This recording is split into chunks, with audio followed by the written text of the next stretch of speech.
নমস্কার বন্ধুরা, আমার লক্ষ্মী ছানা চ্যানেলে আপনাদের সবাইকে স্বাগত। আজকে শেখাবো ইংরেজি গ্রামার বা ব্যাকরণ, দুটোই একসঙ্গে। ওয়ার্ড কথার অর্থ হচ্ছে শব্দ এবং সিলেবালস। সিলেবালস হচ্ছে শব্দাংশ, শব্দ বা শব্দাংশ। তাহলে আমরা দেখব শব্দাংশ কাকে বলে। শব্দের যে ছোট ছোট অংশ আছে সেগুলিকে বলা হয় শব্দাংশ। তো শব্দাংশ আমরা কোনগুলোকে বলবো? দেখো বন্ধুরা, আমরা একটা জিনিস জানি যে কোনো ভাওয়েল ছাড়া কিন্তু কোনো শব্দ গঠন হয় না।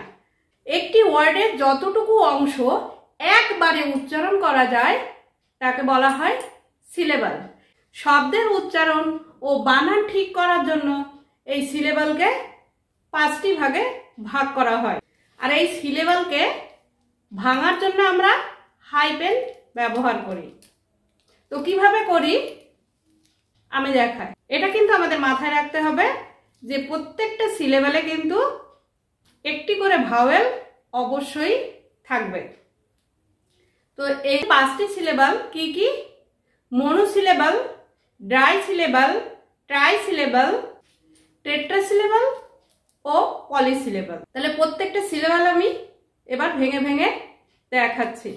প্রথমে যেটা আমি দেখাবো মনোসিলেবাল। মনোসিলেবাল কথার অর্থ হলো যে ওয়ার্ডে একটি মাত্র ভাওয়েল থাকবে তাকে বলা হচ্ছে মনোসিলেবাল। নম্বর মনোসিলেবাল।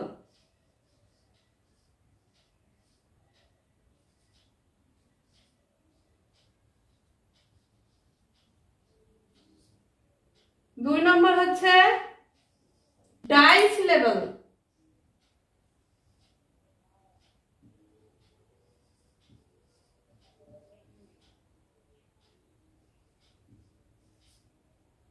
তিন নম্বর হচ্ছে ট্রাই সিলেবাল।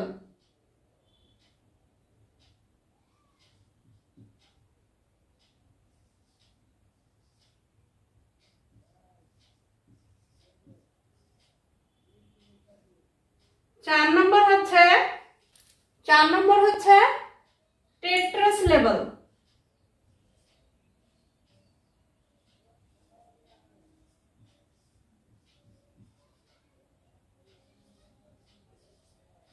পাঁচ নম্বর হচ্ছে পলিসিলেবাল।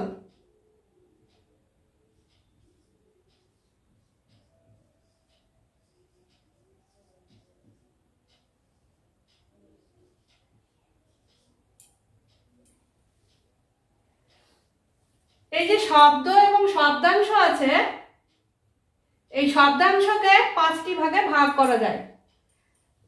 1 নম্বর হচ্ছে মনোসিলেবাল, 2 নম্বর হচ্ছে ডাইসিলেবাল, 3 নম্বর হচ্ছে ট্রাইসিলেবাল, 4 নম্বর হচ্ছে টেট্রাসিলেবাল, 5 নম্বর হচ্ছে পলিসিলেবাল। এবার আমি দেখাবো এই যে মনোসিলেবাল কাকে বলে। যে শব্দে বা ওয়ার্ডে একটি মাত্র সিলেবাল থাকে তাকে বলা হয় মনোসিলেবাল। যেমন G O go, D O do, D O G dog, M A N man ইত্যাদি। যে ওয়ার্ডে একটি মাত্র শব্দাংশ থাকবে তাকে বলা হচ্ছে মনোসিলেবাল। এবার 2 নম্বর যে ডাইসিলেবালটা, ডাইসিলেবালের উদাহরণ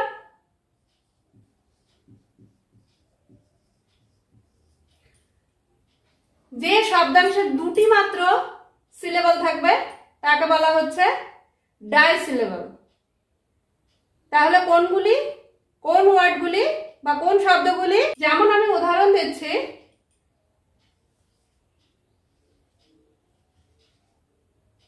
সাম মার, এই একটা দুটি শব্দাংশ আছে। সিস্টার, SIS টি ই টার টার, এ একটা আছে এ একটা আছে, তাহলে যে শব্দে দুটি মাত্র সিলেবল থাকে তাকে বলা হয় ডাই সিলেবল। এবার 3 নম্বরে আসছি ট্রাই সিলেবল।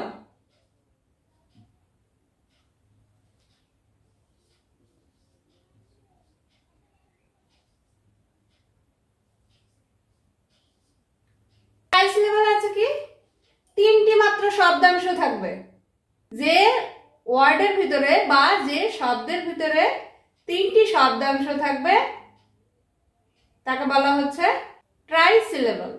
যেমন আমি উদাহরণ দিচ্ছি, HOS হজ, PIPTAL হসপিটাল। তাহলে কটা আছে শব্দাংশ? তিনটি, তিনটি সিলেবল আছে। আর আছে কন্ডিশন, CON কন, DIDTION কন্ডিশন। কন্ডিশন শব্দটিতে তিনটি সিলেবল আছে। এবার 4 নম্বরে আছে টেট্রা সিলেবল। 4 নম্বরে কি আছে? Tetra syllable. Tetra syllable.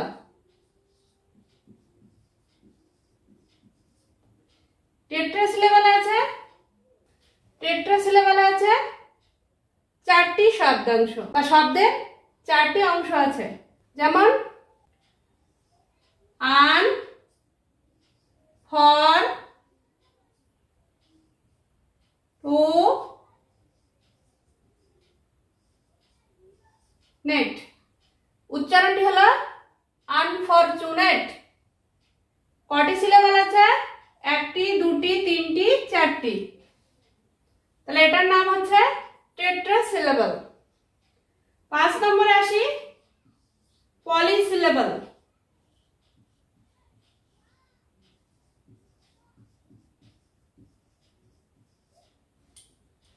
Polysyllable হচ্ছে 5টি সিলেবল থাকবে বা 5টি শব্দাংশ থাকবে। এমন কোন আমরা শব্দ লিখবো যেটাতে 5টি শব্দাংশ থাকবে। ক্লাসিফিকেশন, ক্লা সি ফি কে শান। তাহলে এই শব্দটার মধ্যে আমি কটি সিলেবল পেলাম? 5টি। 1টি, 2টি, 3টি, 4টি, 5টি। তাহলে যে শব্দের ভিতরে 5টি সিলেবল থাকবে তাকে বলা হয় পলিসিলেবল।